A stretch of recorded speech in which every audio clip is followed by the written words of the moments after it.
Shed your wings, come down, earthbound, dance with me. Dance with me. Angels sing, they resound, earthbound, dance with me. Dance with me. Good morning, afternoon, or evening, wherever you are in the world. Welcome to the second episode of my new podcast, Let's Ask Barb, your number one source for conscious cosmic advice. I am Barbara With, author, composer, and a psychic channel to a conscientious council of legendary souls who call themselves The Party, headed up by none other than Albert Einstein. And they're working with us from the afterlife for world peace. This show is dedicated to the questioneers, the ones who ask the questions that stir the pot of change and transformation. So I invite special guests to come on and ask their most burning questions, and then we live channel the answers, after which our enlightening analysis ensues. As I was considering how to best implement this vision for this show, I thought, should I seek out influencers with the biggest followings to be the guests? And I got to thinking about Diana Spencer and what she said in our book, Party of 12, The Afterlife Interviews. She talks about how she felt when she passed and looked down to see all of the people putting flowers on the palace gates. And coincidentally, after that came into my head, a newsreel came across my X feed of that tribute. I was shocked to see how many flowers she was referring to when I interviewed her in 1998, long before social media influencers. I think I'd been on AOL for about 4 years, back when it was dial-up and you paid by the minute. But up until the other day, I'd never seen an actual picture of how many actual bouquets were laid across the gates of Buckingham and Kensington Palace. People estimate it was on the order of 10 to 15,000 tons of flowers. Collectively, roughly 60 million blooms, 60 million flowers were left across the royal residences long before social media influencers. Now there is an influencer. So here's what she said in our interview, among other things. When people came to the palace and left all those flowers, I was overwhelmed. But you don't have to be a princess or a famous designer or singer to make a difference. In fact, peace really rests in the hands of the commoners. We are all commoners in heaven, and we are all stars. So love yourselves and each other, and you will make a difference. And that led me to think about the psychic sorority, Kim and Teresa and I, when we started channeling and talking to the angels. We called ourselves ordinary women with extraordinary powers. And the truth is, it's ordinary people have extraordinary powers. That's just the truth. And that power is love and compassion, specifically self-love. So it's not that I don't want to talk to influencers who have millions of followers. I'm just more interested in finding people who are committed to using their extraordinary powers for the good of the whole, starting with themselves. And since I left on my World Peace Tour in 2023, I've been on over 100 podcasts and have met so many hosts, amazing young people doing their work, making a difference in their own lives. And they're the leaders, regardless of how many people they touch or how many followers they have. So many quote-unquote ordinary people who are the superstars at hosting the conversations, asking the burning questions, and elevating the consciousness for all who you've never heard of. And this week, my second questionnaire is no one you would ever know, and I'm proud to say it. I met Pita after she'd heard me on a podcast and felt impelled to get a reading, and it happens. And the moment we met, I felt like I'd found this grandchild of whatever spiritual lineage is playing out in my life. Because I don't have grandchildren or children, but I've made friends with all of these amazing young people who get it, who are asking the questions, doing the work, and raising their own consciousness. And I found Pita's insights were obviously highly evolved for a young woman of her age. Oh my gosh. We had a couple conversations that stretched on for several hours, and I call it revelating. We revelated together, meaning when you have a conversation so meaningful that both people evolve right before each other's eyes. So She calls herself an international student, but I'm going to call her a student of the universes. Pita's going to bring 2 great burning questions. Again, I have no idea what they are, but I'm going to look forward because the party always makes so much sense and gives these practical explanations of these complex concepts. Good morning, Pita. I'm so glad you could join us and be the second questioneer of all time. So welcome, welcome. Thank you. Thank you, Barbara. I know you probably have a couple of really interesting questions because you too were somebody who asked a lot of questions, right? Yes. All right. Lay them on me. I'm ready. Okay. First question I would like to ask is, what is the understanding of gods and goddesses that maybe our humanity forgot or even our literature? And is there anything known now about the feminine goddess? Is there anything known about the feminine goddesses? Yes. Okay, well, that's a beautiful question, which I already feel the answer fomenting. But let's just take a moment to say our invocation that we will command that only the most divine light shine down upon us at this time and the greatest good be present here. This question brings forward the necessity of awareness that human beings have right now to understand their own internal workings. And the ideas of the gods and the goddesses originated from the aspects of the human intention, the aspects of what it takes to come into a human body and be on the planet. The internal workings of the human possess all of those myriads of facets. But when you come into your physical body, not only do you forget that, but now your job is to be so focused on creating the world around you, the chair and the table and the physical experience and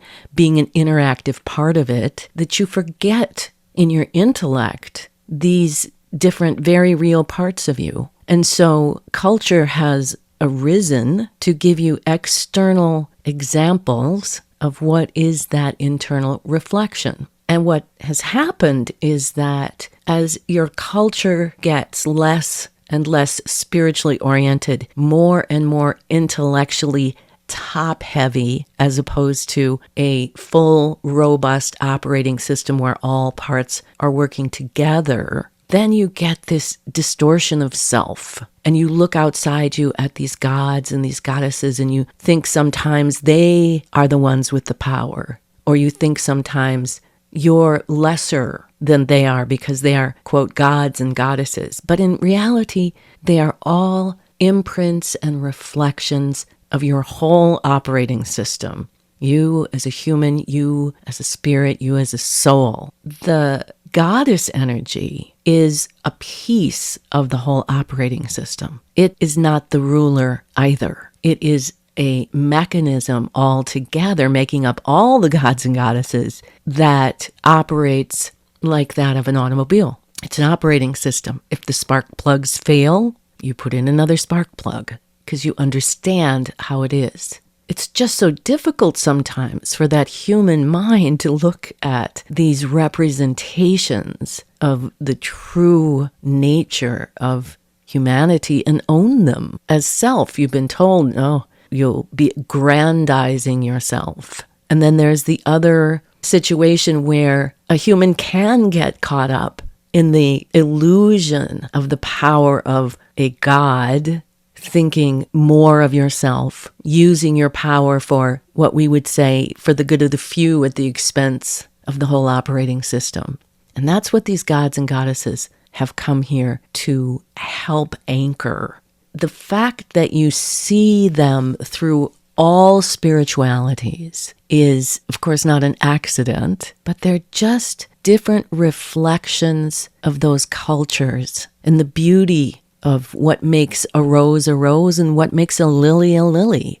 A lily is no more right than the rose. They're just different reflections of the same compassionate desire to create a flower. And the same is true with the different cultures And you, Pita, you have grown up absorbed into a particular montage of those gods and goddesses, while someone else who grew up in India would have their own montage, but they're all the same. They're all the representation of this inner world. It's important to understand the divine feminine.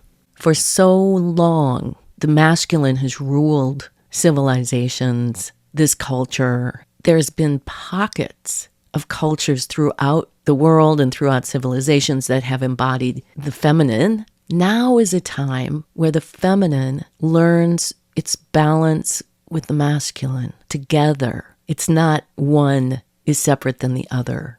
The old world of Gaia being the mother and Father Sky is even shifting. Think about how that affects these cultures that you're talking about and the gods within them. That when the whole nature of awareness shifts into the wholeness, it's not that you have to give up those gods or goddesses, just like it's not like you have to give up all the aspects of yourself. But what you do want to do is make sure that all of those aspects are working in conjunction with each other to be aligned to compassion. And if you look back on the history of these gods and goddesses in the different cultures, and they all weren't angels, they were aspects of humanity, but now has come a time where all must learn to work in conjunct with each other. The diversity is powerful. The conflict of competing diversities is what brings down a human psyche. It's what brings down a family or a community, is that the diversity has to unify, each part brilliantly unique, but also each part working together in love and compassion. And that power of those gods and goddesses to show you that is absolutely essential. So there's a lot of layers that you can work with here, but we think we've sufficiently opened a door to a new perspective. Thank you. That was beautiful. Wow, it really did bring a lot of layers to that conversation I'd never thought of before. I love it. I took a lot of notes. I love how it brought it back to the car and how it's important to work together in the different aspects. I understand that. Thank you. That was beautiful. And we'll be right back after a word from our sponsor. What would you do if you could sit at a table with anyone from Afterlife? If you could ask Einstein what he's discovered since crossing over, or question Diana Spencer about compassion and world peace, or listen to Jesus speak directly about forgiveness, manifestation, and the architecture of heaven on earth. For most people, that's a fantasy. For me, it's my life. I'm Barbara With, a psychic with a lifelong ability to communicate with those who passed over. Through the years, I've been engaged by angels, charged with messages of world peace, and eventually was contacted by some of the most influential and consequential souls in human history. In 1998, I became the interpreter for this council of spirits, calling themselves the Party of 12. That included Einstein and Diana, Sigmund Freud, John F. Kennedy, Norma Jean Baker, Nicole Brown Simpson, and others who came together in Afterlife to deliver groundbreaking information. That message became Party of 12, the Afterlife Interviews, first published in 2001, just 3 months before 9/11. These historic figures in spirit speak candidly about creation, consciousness, karma, destiny, and the future of humanity. They discuss world peace, sexuality, power, suffering, forgiveness, even the nature of evil itself. In 2025, as the world questions truth, Party of 12 offers something rare, a unified, compassionate perspective from beyond the veil. And in 2026, I'm going to be re-releasing Party of 12 on the 25th anniversary of its publication with new information for the next stage of human evolution. So if you're curious about consciousness and you've wished you could ask the afterlife your deepest questions, this is your invitation. Step into the conversation and welcome to the party. Go to barbarawith.com/books and use promo code PARTY20 to get 20% off. Your wings come down, earthbound. You want me to ask the next question? Yes, I'm sure you've brought a second question for us. Yes. Okay, let's hear it. I'm excited after that first one. Okay, so the next one is, are there parallel universes where there is another Earth like ours and perhaps a different version of us out there in the universe? Is this something that was made up in somebody's mind, or is this something that can actually exist? All right. Interestingly enough, I got this from somebody else yesterday. The same question. Isn't that interesting? On the topic of parallel universes, it's important to remember that when you're talking about the energy of an emerging human awareness, there is at its root all potential. All potential doesn't necessarily manifest, but it's there in the melting pot of the source. The energy that determines what will manifest into one universe and what won't manifest is where you're focusing your intention. Oftentimes, this idea of setting an intention has come to mean when you consciously say, wake up in the morning and you set your intention that you're going to have a good day, or you set your intention that you're going to complete a particular task. In this case, we're talking about a greater intention on your soul part that supersedes what your human intellect can embrace in the morning. So you've come here with a very specific intention, and it's based upon your own spiritual determination of what you want to accomplish in this life.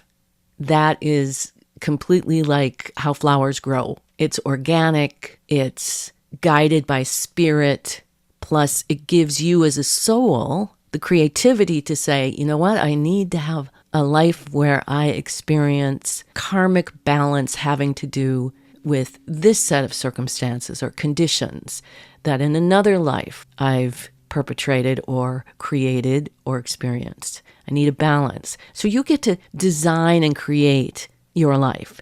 And as you come in, you've got your intention to have your particular DNA, your intention to be born in a particular culture, your intention to be born of particular parents. So there's all of this soul intention that is immutable. How matter manifests around it is totally mutable and part of the lessons that you're learning. So when you're walking as Pita and you're having an experience like you did yesterday with your children, your focus of intention is so thoroughly on that creation. Actually, your body, it has the capacity to see parallel universes, but it's a lot of noise to that intention that you have to live in this life in this way. And yet, it is part of the noise. That there is swirling at your root, in your source, the potential for everything. And in many cultures, particularly your own, there was deep, deep spiritual practices of going into those parallel universes. And in some of those parallel universes, maybe you weren't even the person that you are now. The point now, today, is not to understand them so you can know what each one of them is, but to understand that at any moment, there is a potential that could manifest dependent upon your intention. And at some level, no, it's beyond that. You can't ever change the DNA body of Pita in this life. But your soul, of course, can make other decisions. At any given time, your whole operating system, not just your intellect, can see that if you make this decision, you're going to go into a parallel universe that's already running. It's just not being focused on by your intention. In this way, parallel universes become less science fiction-y and more spiritual consciousness oriented. So that you know that if you don't make decisions for the good of the whole, if you're not working for compassion, then this particular parallel universe is going to come into account. We would say that the importance of understanding this, as we have said, is not so much to understand what each one of them is, but to feel them energetically in a time where it's not draining to be expansive in that way. You know, sometimes you're taking care of children or driving in the car, but there's other times where you can take a breath and close your eyes and feel the hum of all the potentials that surround you actively. Feel that as a direct connection to your own soul, to your own spirit, to God. And that's the beautiful part about those moments, is they're just ordinary moments. Maybe you're in the bathtub or you're lying in the sun, or there's a time where you get to sit and take a breath, nothing extraordinary. But when you tune in and you begin to really open your mind and your intuition and your emotion to what's really going on around you in this incredible world, this miraculous manifestation of human life that's starting in you, then you begin to literally expand your consciousness into all of those potentials. And the upside of doing that is that when you commit to working for the good of all, when you commit to becoming aligned to compassion with the greater intention to evolve humanity for the children and the children's children and the children's children, then you infuse all of those potentials, those parallel universes, with this energy that you're so intently focused on. And it changes those potentials.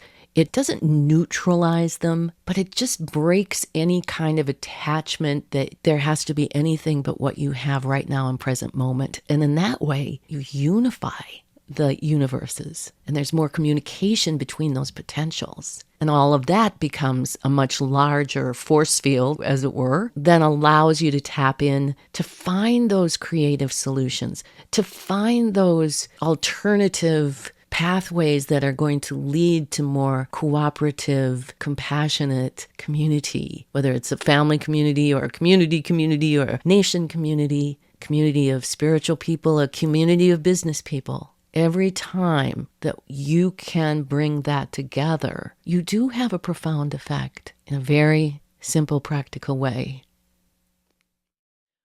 Wow. Not what I expected at all. That makes a lot of sense. I've been going through like a deep healing within myself, just getting rid of or letting go of cultural programming, societal programming, to step forward to a different version of myself. And a lot of the stuff that once I heal through it or let go, it's not so much a healing, it's just like making the conscious decision of like, hey, I don't no longer like this. I'm aware of it. I don't like it. A lot of this thing is unifying, coming together, connecting, not staying just with my what I knew, but expanding more. I love that he said unifying the universes, because I went on this beautiful voyage where I saw our planet united completely, entirely. And then I'm like, oh my God, it's not just about uniting our countries. It's not just about uniting our cultures, because that's the big friction, is that people are against uniting, you know? Yeah. They want to like defend their own. It's like, no, like, come on, we have to unite as a world, as a planet. It's vital. But then it's like, oh, we're uniting universes. All right. Well, and if you think about it in terms of what you've just said, then there's a parallel universe where there's World War III. We're igniting a different parallel universe to that. Yeah. So then in our uniting ourselves, are we then affecting that parallel universe where there's World War III? Because that's what he seemed to say, I think. Yeah. So going back to like the kids stuff, I just watched a movie. I don't know which one it was. My 5-year-old son put it on. It was Toy Story, but it was the Mrs. Potato Head. She's a potato and she's a toy and she has arms and legs and eyes. And one of her eyes stood at the house and all these toys went on an adventure. She was able to connect to the house because her eye, imagine a googly eye, was still there. Oh, interesting. Yeah, so that's what came as like a vision for me. I'm very visionary. I wonder if that's where the question about parallel universes comes in for some of us. Like you said, this is the second time you're getting this question. Do some of us have an eye in that potential universe already but it, depending on what we're doing here, affects the one over there. Will our eyes ever come back or like unite? Why is it that a lot of us have an eye in an outside universe? That is such a great analogy for something I've been questioning about my life, because I'm someone who, I just have this huge capacity for information, and I've been right on the front lines of everything that's going on politically and in the world situation, not everything, way more than I think I want to, but I'm not adversely affected by it. I don't watch it and then get all bummed out. And I have often thought this is because Einstein and the party want to have their eye on what all that is. And I'm able to give that to them in this kind of tactical way. I feel like that. Like one of my eyes is in the world that's where World War III is erupting. But do they ever come back together? I think that's what you're saying about your own unification. Yeah. I have this theory that we'd all be gone already if it wasn't for all of us who are in compassion and prayers. Oh, yeah, absolutely. Yeah. Yeah. So if the reason why many of us have our eye in that world, have the resilience and the whatever it takes to be, because people can't do it, but then it doesn't happen. Things keep manifesting differently. They keep manifesting as if they're being influenced by this huge majority of compassionate people in the world. And so maybe that's us integrating this idea, this concept, because why is there a potential to have World War III? Why does that parallel universe exist? Because human souls get lost? And I think also it's kind of expected. It's like a preconditioning. How many wars have existed for the last 3,000 years? So it's kind of expected, like, oh, it's going to happen. Yeah. It could also be that, but does it have to happen? Maybe it's time we unite. I am a ridiculously optimist. Sometimes I'm like, why am I so optimistic? I know, me too. I'm so optimistic. Sometimes I'm like, I think I need to be more pessimistic to fit in. Oh, we're never. Yeah, no. But it's like, is that a preconditioning? Kind of like what I was speaking about culturally. Okay, this is how I was raised. This is how it is. And it's like, I literally was an international student in grade school because I was such a nerd that they're like, hey, you qualify to be an international student. So I was able to study the most intelligent stuff from around the world, which was such an amazing experience. And it took me out a lot of my culture. So now it's kind of hard for me to connect with my culture because now I consider myself to be, because I can't go back to being one thing because it's so beautiful, you know? That was like Einstein. He gave up his passport. He wanted to be a citizen of the world. Yeah. Just war doesn't make sense at this point because our planet needs us. Let's stop wasting time. Let's just grow and be compassionate and further out. And for those of us that have that eye in different universes, can we put our eyes together like the Mrs. Potato Head? Like, Can I go find my eye? Yeah, I love that. I'm going to be thinking about that. Like pulling my eye in from that parallel universe so that it transforms. Because if we transform within us to not have to fight, then that universe doesn't exist. Like a reprogram. And it's been studied. We can rewire our brains.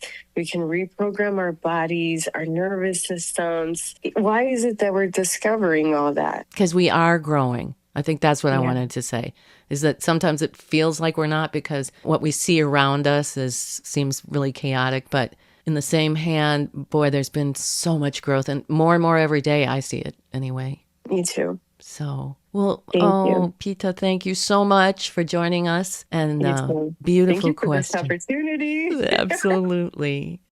We're going to go to commercial break, but come back. Have you ever felt like you're living inside a simulation? Like there's a deeper structure running beneath everything? Are you fascinated by consciousness and want to understand how the matrix actually works and how to master it? Well, I have produced this masterclass just for you. Conflict Revolution, the masterclass, is a self-paced journey of 17 videos I've crafted with cinematic production meant to pull you right into the heart of the work. And the soundtrack is designed to amplify the transformational energy of each session. Every lesson taught by me includes guided exercises and downloads you can explore at your own pace, in your own rhythm, any time of day or night. This course is for seekers and thinkers, intuitives and scientists, and anybody who knows there's more to reality than we've been taught and who wants to become the change and contribute to the greatest good. You'll study the map of human consciousness, the matrix itself, and learn how your thoughts, emotions, and physical sensations are components of a bigger operating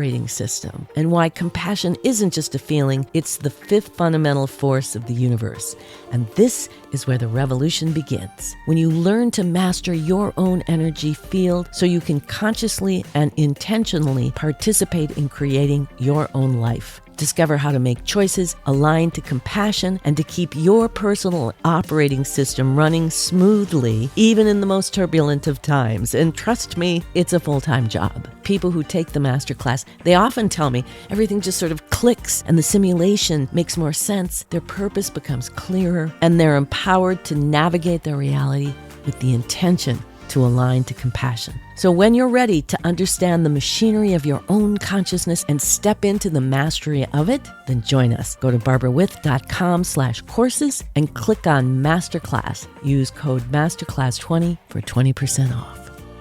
Welcome back. Well, boy, another couple of great questions. Thank you so much, Pita, for sharing and having us all think in really different ways. So as you go about your week, remember Diana's words. We're all commoners in heaven as well as stars, and it's love that makes the difference, especially when it starts with ourselves, because we cannot give what we do not have. So love yourselves this week and give it freely. And one last thing, this isn't legal, medical, or psychological advice. What it is conscious cosmic insights freely given to let you consider and decide for yourself. So use this only for education, inspiration, and entertainment. Until next time, don't stop asking questions. For mercy in a cruel, cruel world, where paragons are vagabonds. So, do you have a burning question? Would you like to become a questioneer? Email me at info@barbarawith.com or call the Questioneer hotline 917-397-0290. That's 917-397-0290. Leave your burning question, and I might even invite you to be on the show.